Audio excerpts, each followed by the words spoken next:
Okay then.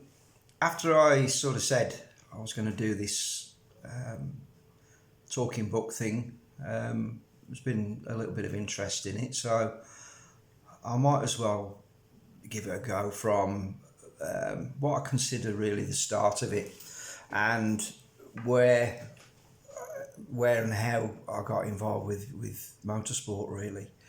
As far as my music career's gone, I started playing drums many years ago when I was a little kid really. But where the racing sort of thing came about from was when we started. We got a band in 1985, and it was a band called Guilty Party, and it was just three lads who were,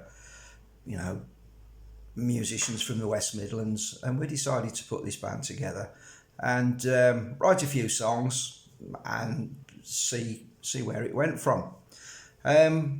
So we did a few warm-up gigs in pubs and places like that, but the real sort of start of this story was a gig that we did at a pub called the Railway in Birmingham. Now, the Railway had been one of the stalwart places for a lot of the local bands. People like UB40, Musical Youth, Magnum, local bands, Steve Gibbons band. It was one of those venues that was open basically for live music 7 nights a week. You don't see that these days. It doesn't happen. Apart from 1 or 2 venues, but obviously the whole scene has changed. But we booked this gig. It was in a January, and it was the usual thing. You try to get a few of your mates along. We put the posters up around the town. We took adverts in the local papers. That's what you did then, because there was no social media or anything like that. And we said, okay, we'll see how this gig goes. But bearing in mind, as I say, it was in the middle of January. So we booked the PA. We sort of, as I say, tried to cost as many people as we could to come along to this gig. But anyway, we get to this pub, the Railway. I'm going to probably crib off 1 or 2 of the notes I've written here. But we set everything up, and the PA guys turned up, and we'd got, I think we paid them 50 quid or something like that for the PA. And we set everything up as we always did. We put somebody came with us to sit on the door, and that was it really.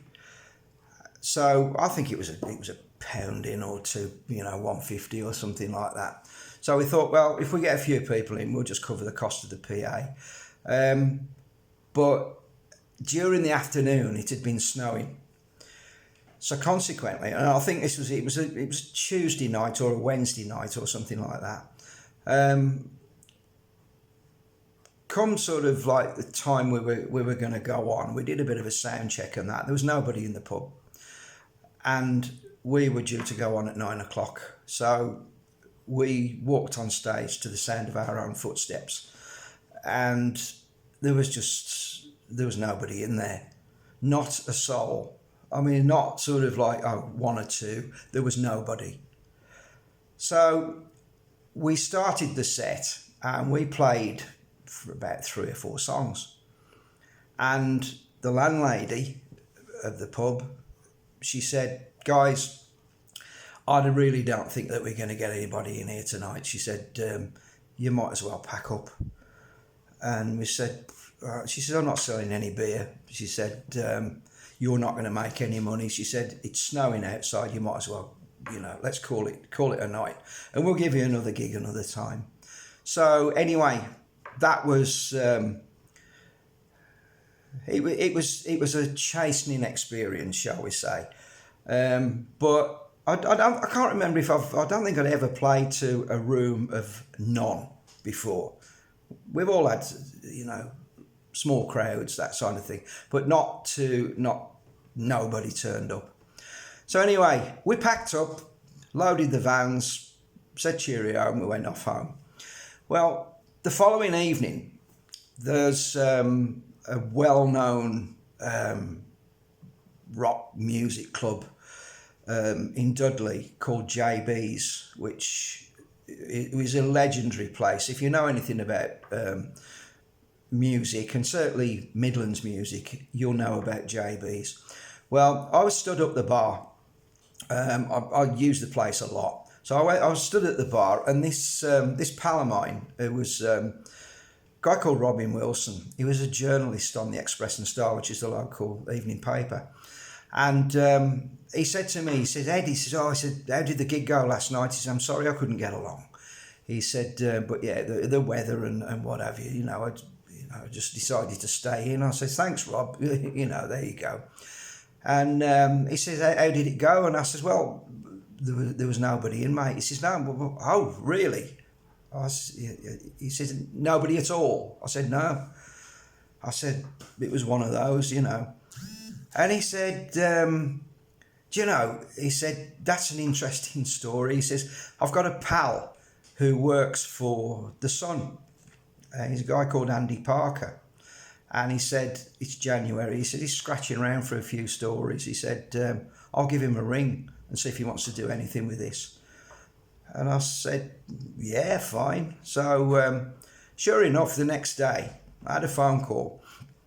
And this guy said, oh, it's Andy Parker from The Sun. He said, Robin's told me about what happened at the gig. And he said, yeah, he says, just tell me what it was. He said, and I'll see if I can get a few lines in the paper for you.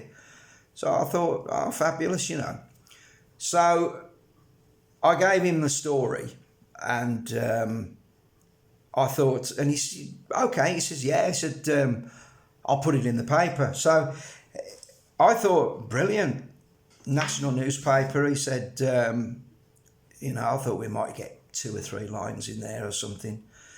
Anyway, so I rushed down the newsagents in the morning and picked up the paper, and I thought, page 3, as it was then. I thought, we might get a couple of lines in there, and there was nothing there. There was nothing on page 5, and then I got to page 7, and there was half a page story about this band that played to nobody. Banner headlines, and I thought, well, this is mad. So within an hour, I'd got the local papers calling me. I'd got the local radio stations, and then they were all wanting a story. So I gave them chapter and verse on that, and then I had a call from Radio 1, and they said to me, can you get over to the Pebble Mill Studios, which was the Birmingham head of the BBC at the time. He says, can you get over there for 12 o'clock? Because we want to, and take a tape with you. We want to put you on Newsbeat. And I thought, oh, well, this is fantastic. So I said, I've not got a tape with me. I said, what I'll have to do, I said, is go around to the guitarist's house, pick something up, and get over to the studios. And they said, okay, don't rush too much. You can, if you get over, we'll put you on the 5 o'clock or 5:30 on Newsbeat. So we go over to Pebble Mill and sit in the studio, and they give us the usual bit, ask us the questions and what have you, and play a couple of our songs on Radio 1. But the odd thing about it was, we'd been booked as well previously, it was in the book for us to do a gig at Birmingham Polytechnic, and we were actually supporting a band called Nightfly, and this band comprised of Mickey Moody, who was the guitarist from Whitesnake, and many others. Boz Burrell, who'd not long left Bad Company. The drummer was Zach Starkey, who is Ringo's son. I think he was 17 or 18, like that. And I think a singer called Jeremy Spencer or somebody like Jamie Spencer. But anyway, we turned up at the gig and there were so many people there. It was fabulous. But they'd all come to see Guilty Party. There were a few people who knew who this Nightfly were, but everybody had seen us in the newspapers, heard us on the radio and that. And there was probably, I don't know, 400 or 500 in the audience or something, and most of them had come to see us. And following that, things changed for us a little bit, and I'll get to that in the next story. Thank you.